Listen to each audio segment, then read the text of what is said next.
Welcome to this week's episode of Up Down Left. We have loads to talk about, and all of them start with the world. Let's dive straight into it with initial impressions. Have you seen PalWorld, and what was your first thoughts when you seen it? So I've only briefly glanced at PalWorld and I'm like, okay, cool. Pokemon with guns with the whole survival piece attached to it. I'm really interested in actually trying it out for myself. I've been avoiding it just so that you and I can try it out together, best of buds and all that. But yeah, it looks good. It looks cool, looks fun and enjoyable. I know there's a lot of hubbub stirred around about it, but it looked like a better Pokemon game than any Pokemon game that has released in the better part of 10 years. So PAL was incredibly interesting for me. So when I was doing long form content, I caught PAL World 2 years ago, and I made some videos on it, very tongue in cheek. It was like, "This is Pokemon with guns," but this studio are absolutely fucking notorious for mothballing their projects, for just creating vaporware. And PAL World, from my understand, was extremely low budget. So to see that it has become the number one game absolutely blows my mind, and the fact that they've done this on nothing but shoestring and boots. And I think, and we'll get into this in the other bit soon, is I think it also highlights just how, I don't know whether to say Nintendo are lazy or greedy or just have been holding the community by the nuts, because this is clearly what everyone has been screaming for a long time. It feels like someone has been shaking up a great bottle of cola and just popped the lid on it, because the numbers on this game are just mind-boggling. This is the kind of game every person on the planet has decided to pick this up. And ironically, it is also the most popular title on Xbox Game Pass. Of all the titles I thought that would steal it away, this one. But the thing I want to talk about today is less so much about PalWorld. We'll get into that when we have had a play. It's the piece about Nintendo now gunning for PalWorld. If we look at this from a higher point of view, with your thoughts on Nintendo now putting pressure on people, putting, and he's talking about Pokemon and this game, do you think, what's your, yeah, let's just go with your opinion. What's your thoughts on Nintendo doing this? I mean, they are notorious for it, but do you think it is time that they take the stick out their ass on IPs? So I have a strong feeling that like Nintendo really needs to just like when they see stuff like this, when they see people like making an homage kind of game to something that they're like holding it close to the chest, hire them. Just hire that studio and let that be your own game. But Nintendo really is happy to sue the shit out of everybody and anybody who does anything. There was a mod that popped up on one of the big mod pages. I can't remember the name of the site, but one of the big mod pages have for less than 24 hours, there was a mod posted there where you could change one of the pals into Pikachu.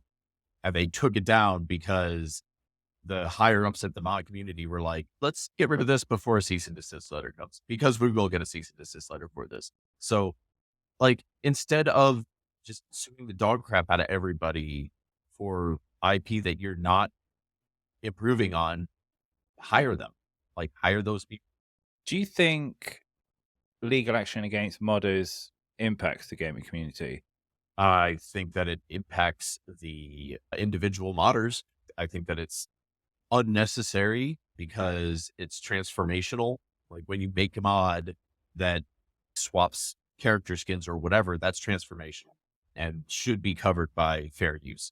At least that's my general opinion of it. And when you go after individuals who are doing good things for the modding community, that does hurt the overall gaming community as well, because a lot of great ideas started out as mods and eventually became their own great games. And if you squash that kind of creativity at the bottom floor, then you don't get that later on, and that individual will be less likely to want to develop more than just those mods.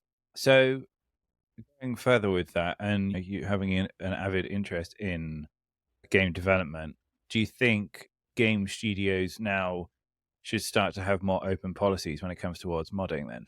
Yeah, there's like a give and a take here, because there's issues where like loss of an individual company's like their particular IP that could be concerning if there's something special that within the code, which is why you should have a studio that is more open to modding should have their own modding software, kind of like Bethesda used to, still does. That's the whole like reason that they're still stuck on their previous their previous game engine as opposed to moving on to Unreal, is because they're stunting themselves so they can lock stuff into their modding, which is a bit mod friendly, but it's not allowing them to move forward.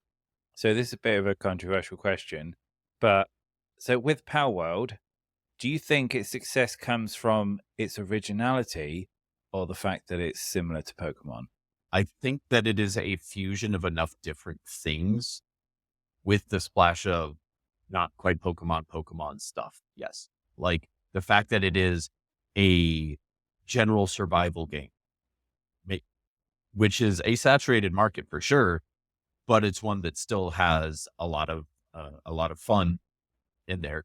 Throw in there the city kind of building stuff that you can do in your towns. I have seen a little bit of like how you can like get people to work for you and then just take your pals and get them to work for you and stuff like that. There's a whole human trafficking thing. PalWorld, that's a separate conversation. Totally traffic humans. So it's all of these other things that are combined into a game that is like Pokemon, but and there have been other games that have been like Pokemon, but that haven't had some modicum of success, but not nearly as much success and as fast success as PalWorld World has had. Given the fact that Nintendo have infinitely more money than the dev team behind PalWorld, why do you think Nintendo consistently deliver really shit subpar Pokemon games to the community when clearly, looking at PalWorld right now, this is what people are after? In my general opinion, it's because Nintendo Bros and Poke Bros will sit there and take it. They are totally okay with being fed a platter full of spaghetti and shit because the spaghetti is still okay, but they'll accept it because at least it's something. There used to be this thing back in the 90s. I'm sure you remember the Nintendo seal of quality that used to go Yeah. on games. That actually used to mean something. And for some of their stuff, like the Zelda series and the Metroid series, if they ever decide to do anything with it again, Beyond Dread, those still have that seal. The Pokemon series doesn't have that seal. It doesn't need that seal because put Pokemon on anything and it sells like gangbusters. Yeah, Even I if mean, it's even despite it being trash, and the fans will say that it's trash, it'll still sell like gangbusters. I think it's fair to say everyone's got a lot of negative perception about Nintendo at the moment and the actions that they're taking. But do you have any negative thoughts towards the developers of PAL at this time? I I don't. I actually I don't say this about a lot of individuals, but my heart goes out towards them for the pain that they are about to endure. Nintendo has already said that they are going to be like looking into whether or not there's like a possibility for litigation against them in some kind of way. So they're already being looked at. They've already getting scrutinized. So my heart goes out to them and I hope the best for them. I say that currently without knowing anything else about the studio in full. If it turns out that this is a terrible studio, full of terrible people who like beat up dogs and kick kittens and crunch the shit out of their people who are all living in a dark basement chained to their desks, like you can do with your pals in the game, or so I've heard. If it turns out that's the situation that they're under, then okay, yeah. So Oblivion, Nintendo just released something as even half as good in response. But I fear for the studio and I hope the best for the studio because I think that it is enough of a difference that it should be okay. What I want to happen off the back of this is to other indie studios go, oh, this is what the community's after. And now we see, like when Dota Chess came out, you saw a million different Dota Chess versions of the game. I want to see tons of these survival games. I want to be sick of them by the end of next year because I'm excited to play this game. I haven't had a chance to sit down and knuckle it through. I want to see more. And I also really hope it spurs Nintendo to go, oh, yeah, we probably should start making these kind of games because that's what people want to play. Now, before we close up, I want your prediction. What do you think is going to happen to PalWorld now that Nintendo are sniffing around? What's your theory? I feel like there's going to be some design changes, because there are some people that have made some pointed out some stuff with certain pals looking very similar to certain Pokemon. So I feel like there might be some patched out design changes for some of the quote unquote pals as a classic cover our own ass response to things.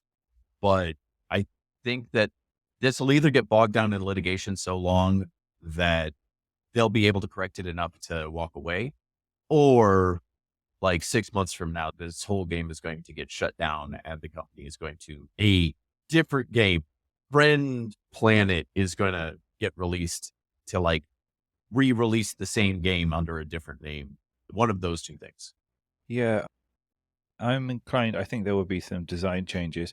I was just trying to find the game that it was released a little while ago. It got Temtem. Temtem was a Pokemon style game that, like, pretty sure it's almost identical in terms of like mechanics and other bits and pieces, but I don't know if they've ever run into any issues with Nintendo. So I do wonder if the fact it is simply because this game is so goddamn popular that now like Nintendo are like, whoa, you're making money and people are having fun. This is why it has to end. But anyway, we will let you know and give you more updates on what's going on with this saga. But until then, have a great week, everyone, and we'll be back with more Up, Down, Left, Right soon.